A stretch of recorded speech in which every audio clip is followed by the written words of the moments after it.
So as you know, I have been working on McCall's 80/20 as part of a sew along that I've been doing in the month of September for National Sewing Month.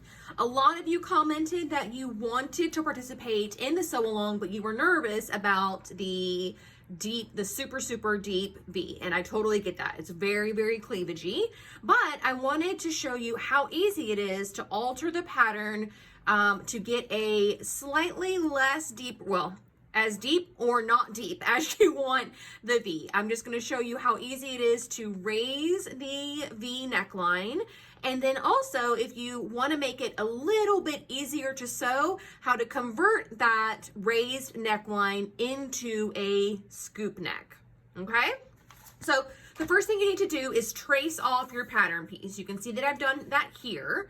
A couple notes about everything that I've got going on here. So I went ahead and figured out what size I need to cut and figured out all of the pattern adjustments that I needed to make prior to tracing this out. So if you watched the first video in the sew along, then you know that I am making a size 16 graded out to a 18 at the underbust, graded from a 16 to an 18 here, and those were the adjustments I made. So whatever adjustments you need to make to get the bodice to fit as designed, you need to go ahead and make those. So go back to the sew along and watch the first episode to see how I came to determine all of these things.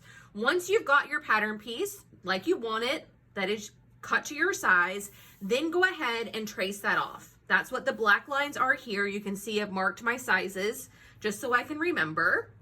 I have also gone in and drawn in all the seam allowances. So the seam allowance for the neckline is 3/8 of an inch. So I marked that at 3/8 of an inch, and then I've got my shoulder seam allowance. I've got my underbust seam allowance, and then this line here is actually the size 14 cut line. Because mine is graded from a 16 to an 18, this is not actually cut on the straight of grain anymore. Now it is slightly at an angle to accommodate my slightly wider rib cage. So I needed to go ahead and draw in the original side seam because that is what is perpendicular and what everything else is kind of based on. The grain line, which we normally would use, is actually parallel to the diagonal bias cut neckline. So we can't really use that to find our straight of grain to create a new center front. We have to use the side seam. Okay, all of that in mind, this is how simple it is for you to raise the neckline. So I'm going to grab an orange marker and make all the changes in orange. So I determined that I thought a 3-inch, raising this up by 3 inches would put it, right at the, it's not super high like where a necklace would hang, but it is going to cover most people's cleavage. If you feel like you have a very voluptuous bust and you want to go even higher, feel free to do more than 3 inches, but I thought a 3-inch raise would be really lovely. So I am putting my ruler, I'm putting one of the inch marks along the size 14 side seam, the straight side seam. And I am putting the end of my ruler at the intersection of the seam allowance of the V-neck and the seam allowance of the underbust. It's actually where this little circle is on the pattern piece.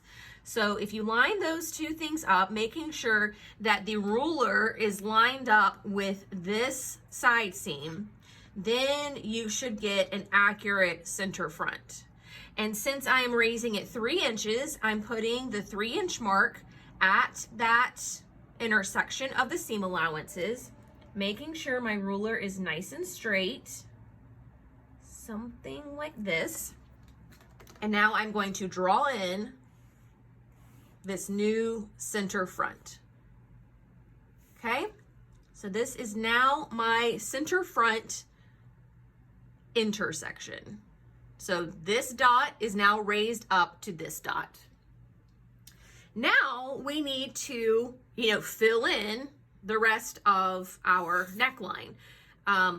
When you have a V-neck, it might make sense for you to just make it completely on a diagonal, but since your body is a little bit still curvy through there, you want to actually do a little bit of a curvature to the front neckline. It's not going to be dramatic. It's not something like this. It's very, very subtle. And you're also drawing from this seam allowance intersection, not this, the cut line.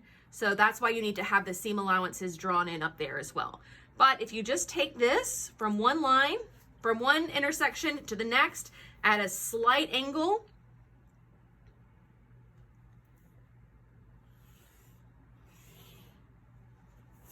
this is your new center front, your new neckline.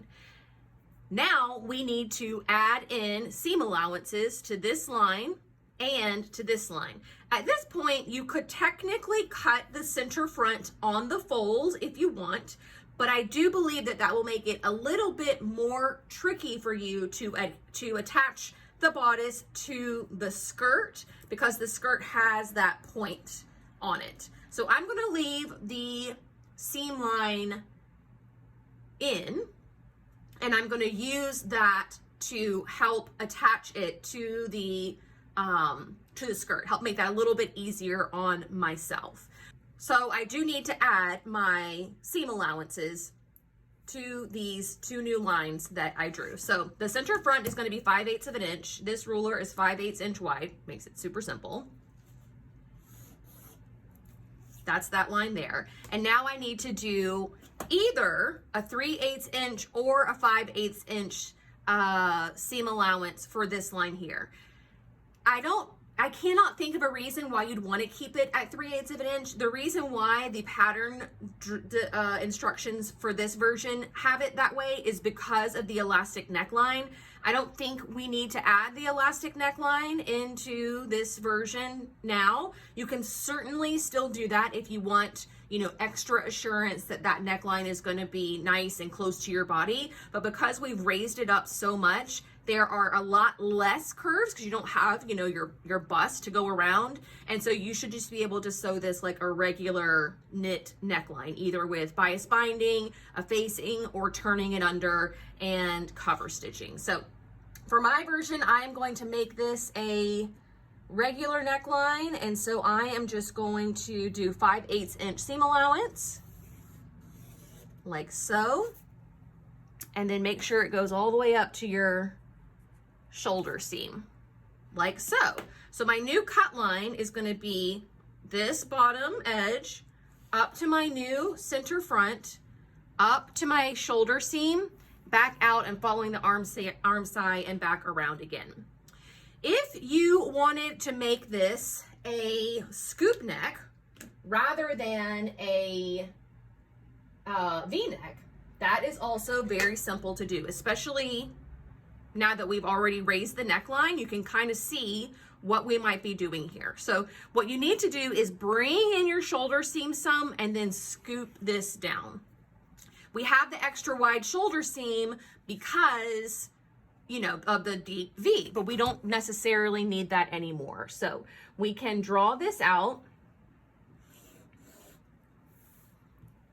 and then we can take the scoopier part of our curve ruler, and we can fill this in however we see fit. Now we are definitely going to be cutting this scoopier one on the fold, so we need the cut line to be flat at the bottom of the scoop. The best way to do that is to take your clear ruler, line it up to the center front, and then draw in a perpendicular line.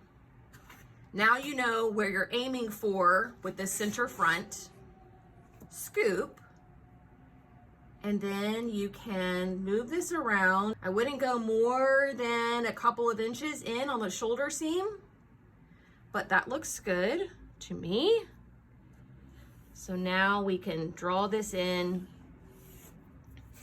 And now this is our new cut line. Down the under bust, up the center front, scooped out to our new neckline, and then along our extended shoulder seam.